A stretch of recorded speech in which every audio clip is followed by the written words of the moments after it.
So you have a harder job explaining why the entropy was so low. Even also, because you can't say it was very uniform, because now that's gone. So you're in worse shape than you were before. It doesn't solve either of these problems, and I certainly will stand by that.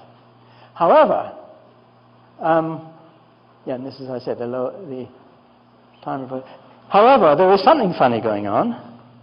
There are also things funny going on which are explained by inflation, which has happened to...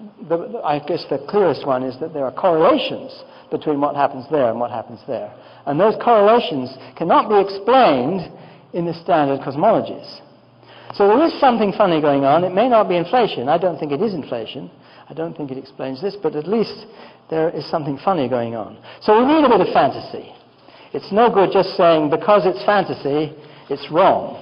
And I don't think that is a good reason for saying that it's wrong. Okay, it doesn't explain what it's supposed to here, but it might still be right.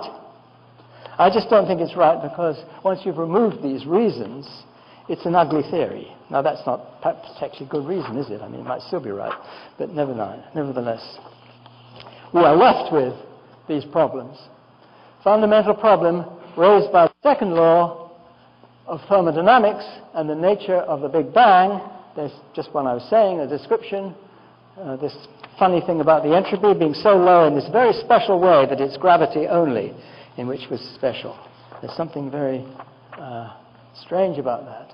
Why did the Big Bang... Another way of putting this is, why did the Big Bang not involve any white holes in its initial singularity? What is a white hole? It's the time reverse of a black hole. And that's the sort of thing which you would have to expect for a general initial state. A generic initial state will be absolutely riddled with white holes. They're not there. Why are they not there? And it seems to me that this is not answered either by inflation or by any current theory of quantum gravity. Now, maybe someone will argue with me about that, but it seems to me that needs some more explanation. Something more needed. And there is something, maybe a bit of fantasy is needed. Maybe not the fantasy in inflation, maybe a different piece of fantasy. But I don't want to say that fantasy is a bad thing here, and we need it. Okay, other alternatives. Yes, indeed, there are lots of alternatives to the sorts of thing that string theory is doing, and I mentioned in particular the Ashtekar loop variable approach to quantum gravity, not just because Abhay is here, but because it does seem to me to represent a much more plausible scheme, a much more believable scheme than the string theory scheme for combining general relativity with quantum mechanics. My own baby, twistor theory, it's not fashionable, certainly. In fact, there's a little bit of a funny story there because, in fact, it was when I was giving these talks in Princeton, just after I'd given the talk, the anti-string theory talk, and I had an appointment to go and see Ed Witten, you see. And I was very nervous about this because I thought he might have been unhappy with the things that I said. I don't think he'd been the slightest bit interested in what I said, actually. So he said, look, there's something I want to talk to you about. And he started describing this idea. It had something to do with twistor theory. And I thought, well, that's surprising. And then I looked at it, and it looked as though it was 4 space-time dimensions. I said, are you sure? Is that 4 space-time dimensions? He said, yes. 4 space-time dimensions. So this was something, he said to me, well, do you mind if I write a short note on this, would you look at it? Of course I'd look at it, yes. So, okay, I waited a couple of months, whatever it was, and then this huge 100-page paper arrived. And full of wonderful ideas, trying to combine string theory with twistor theory. So I had to change my point of view a bit about string theory, you see. Maybe it's not so bad after all, you see. Although people often ask me, they say, what does it feel like, you know, now to become fashionable because of Ed Witten giving you the premature, you know, proving of it. Well, I think I sort of imagined it was a bit like being on safari in Africa or something, and I'm used to looking, you know, with my binoculars, and I see the water buffaloes playing with each other and so on. And then I look over there and I see they're coming towards me. And it's a bit like that, you see. And of course they've come and they've gone. They've kind of trampled over everything.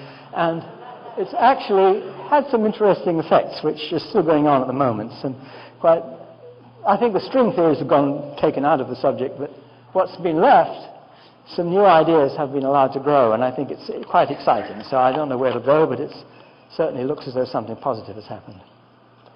Faith, Well, there are lots of ideas about how you might modify quantum mechanics, and so I just started listing things. There are many more ideas too. So I think that those things should certainly be pursued, and that's a very worthwhile activity. Fantasy, well, what might you replace inflation by? Well, there are pre-Big Bang theories, and Veneziano has one which looks interesting. There's a version due to Steinhardt and Turok. My problem with them is they all involve string theory and D-branes and things like that. So I've got my own version here, which I'll be saying something about in a couple of days, but we don't know where it's all going, but we need something. Thank you very much.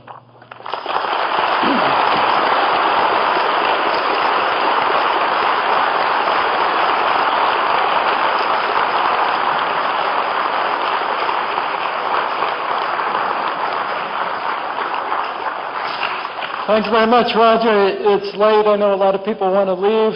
I think there are some refreshments outside, but if there are a few burning questions, Roger said he would answer them. If not, Roger will be